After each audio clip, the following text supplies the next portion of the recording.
Nessa aula a gente vai falar um pouquinho sobre cores e background. Então vamos lá. Até agora a gente já viu um pouquinho sobre a propriedade cores, que no inglês de color, que a gente atribui no CSS, que é para você modificar a cor de textos, ou seja, de conteúdos textuais no CSS. Então, por exemplo, eu tenho aqui essa div criada. Então, para a gente alterar a cor do texto dessa div, a gente coloca color e, por exemplo, red. Só que é aí que entra essa questão dessa aula. A gente não deve declarar as cores de forma nominal, ou seja, red, green, blue, porque isso vai criar uma limitação na hora de a gente criar os tons da nossa página. Então, a gente deve utilizar dois sistemas, que é o RGB ou o hexadecimal. São duas formas de você dar cor, criar uma cor para a sua página, para o seu componente do seu site. Então vamos lá. Como funciona o RGB? O RGB é bem simples. Você dá o valor dessa propriedade aqui, RGB, e entre parênteses você atribui três valores. Vamos colocar, por exemplo, 100, 100, 100. Esses três valores, eles representam justamente a quantidade, ou seja, o tom de vermelho que existe nessa cor, o tom de verde, que é o green, e o tom de blue, que é o azul aqui. RGB nada mais é do que misturar o vermelho, o verde e o azul em escalas que vão de 0 a 255. Ou seja, se eu disser aqui 100 no primeiro valor, eu estou dizendo que essa cor ela vai ter 100 de vermelho, numa escala de 0 a 55, ela vai ter 100 de verde e 100 também de blue. E aí o navegador vai ser responsável por criar essa mistura se baseando na proporção, na medida que vai de 0 a 55, para criar um resultado de uma cor para você. Então você pode brincar aí e criar vários valores diferentes aqui, portanto que seja de 0 até 255. Ou seja, o navegador vai sempre criar uma cor para você. Então, existem vários sites que você pode procurar aí no Google que vai gerar cores para você, inclusive paletas de cores. Então, fique à vontade para gerar as cores. E geralmente esses sites eles geram tanto em RGB quanto em hexadecimal, que é a próxima escala de cores que eu vou mostrar para vocês. Quando a gente utiliza o hexadecimal, a gente retira aqui, por exemplo, esse RGB, a gente utiliza um hashtag e 6 valores, por exemplo, 990000. Perceba que foi alterada a cor do texto para esse tom de vermelho. E o que é que isso representa?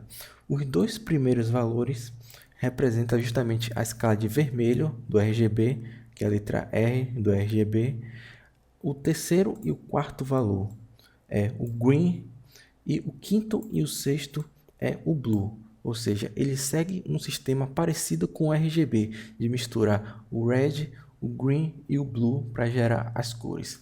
Existe uma certa conta que a gente pode fazer para transformar, por exemplo, RGB em hexadecimal e vice-versa, mas eu acredito que para esse momento não seja interessante. É bom você procurar sites que já fazem essa conversão e já entrega para você o valor direto da cor.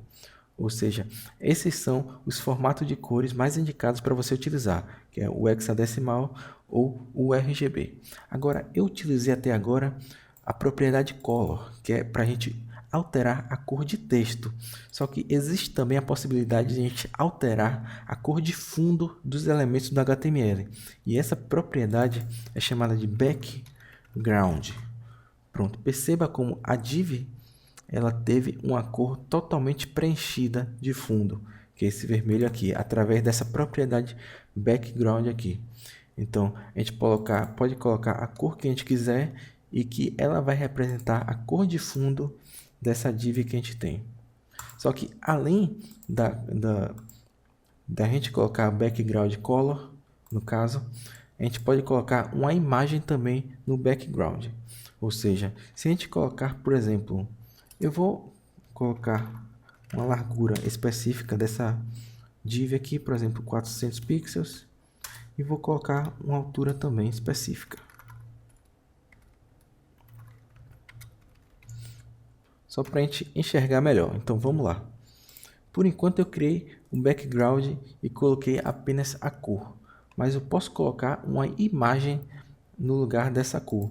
Então, para isso, a gente precisa apagar aqui esse comando e colocar URL, entre parênteses, você coloca aspas duplas e dentro dessas aspas você cola o endereço, a URL que essa imagem se encontra.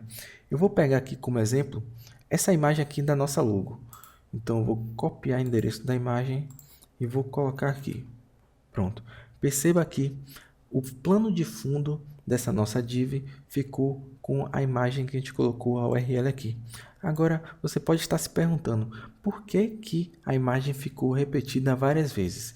Justamente porque essa div ela tem uma largura de 400 por uma altura de 300. E perceba que essa imagem aqui ela tem bem menos do que isso. Então, o que é que o navegador faz? Ele vai preenchendo sempre, repetindo a imagem até preencher toda a largura e a altura da div. Mas isso a gente pode tratar com alguns comandos, por exemplo, background repeat. A gente pode colocar no repeat, prontinho. Aqui você está informando que não deve repetir a imagem no background quando ela for menor e sobrar espaço, ou seja, você diz que apenas coloque ela uma vez e o espaço que sobrar você deixa vazio, você deixa sem preencher o plano de fundo. Perfeito. Então a gente fica por aqui e eu indico que você treine bastante aí para ficar fera.